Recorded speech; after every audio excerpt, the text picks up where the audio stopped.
दोस्तों, महागठबंधन के अंदर बुरी तरीके से पेच फंस चुका है। महागठबंधन की हम बात कर रहे हैं तो एक ऐसा दल है जो इस वक्त महागठबंधन में नहीं है, लेकिन महागठबंधन के लिए मुसीबतें पैदा कर रहा है। AIMIM, कल हमने आपको विस्तार से खबर बताया था कि कैसे एक ऐसी हड्डी बन गई है मीम, जो तेजस्वी के लिए ना निगलते बन रही है ना उगलते बन रही है।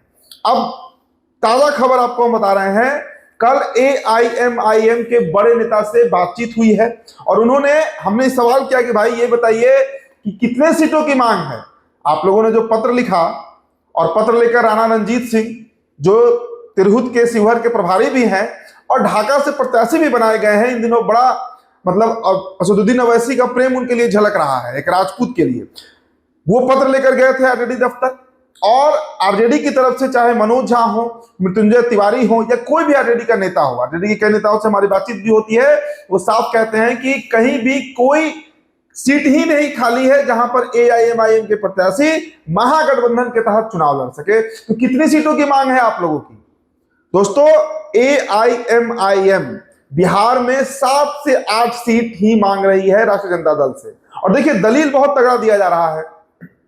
दलील दिया जा रहा है कि मुकेश सहनी जो 60 सीटों की मांग कर रहे हैं, जो तेजस्वी के दाएं और बाएं में दिखते हैं, मतलब अगल बगल घूमते रहते हैं और बहुत उनकी नजदीकियां है तेजस्वी प्रसाद यादव से, उनका क्या जनाधार है।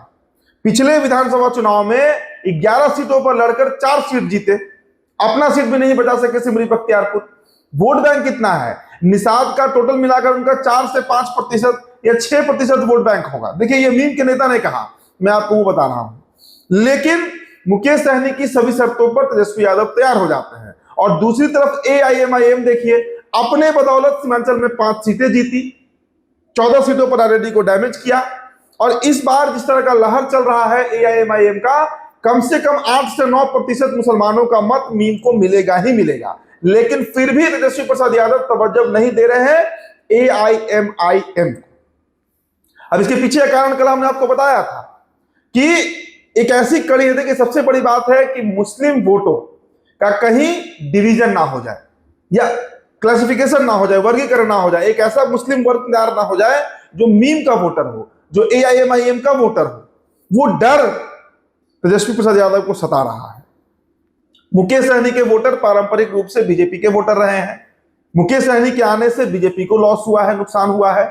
लेकिन मीम के आ जाने से, AIMIM के राजनीतिक तौर पर एक्टिव हो जाने से महागठबंधन में ये इस बात पर मुहर लग जाएगी कि भविष्य में जिस मुस्लिम वोट बैंक पर मतलब एक छत्र राज रहा आरजेडी का, लालू प्रसाद यादव का और अब तेजस्वी प्रसाद यादव का जो दावा करते हैं, उस दावे का क्या होगा।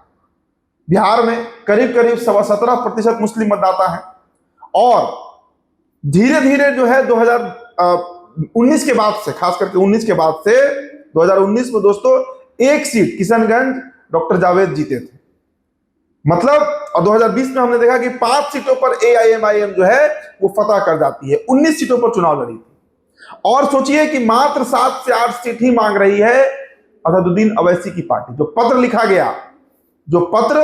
लिखा गया उसमें सीट का तो मेंशन नहीं था, लेकिन अनौपचारिक रूप से यह बात कह दिया गया है तेजस्वी प्रसाद यादव को कि हम 7 से 8 सीटों पर भी तैयार हैं। तब भी तेजस्वी प्रसाद यादव कोई इस पर चर्चा ही नहीं करना चाहते हैं, ना उनकी पार्टी का कोई नेता इस पर कान दे रहा है, मतलब सुनने तक को तैयार नहीं है। तो इस बार के विधानसभा चुनाव में आप ये बात नोट कर लीजिए, आप ये बात लिख लीजिए कि एक लहर असदुद्दीन अवैसी का भी बिहार में चल रहा है।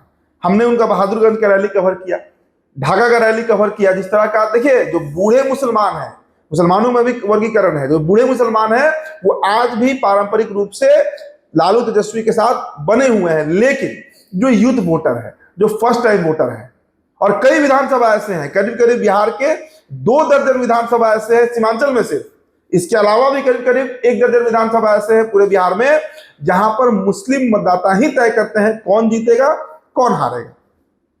ये बहुत बड़ा फैक्टर है। आप चंपारण साइड में देख लीजिए, ढाका विधानसभा देख लीजिए, मैंने रक्सौल का स्टोरी किया था, रक्सौल में सबसे बड़ा मतदाता मुसलमान ही है, उसके बाद वैसे हैं।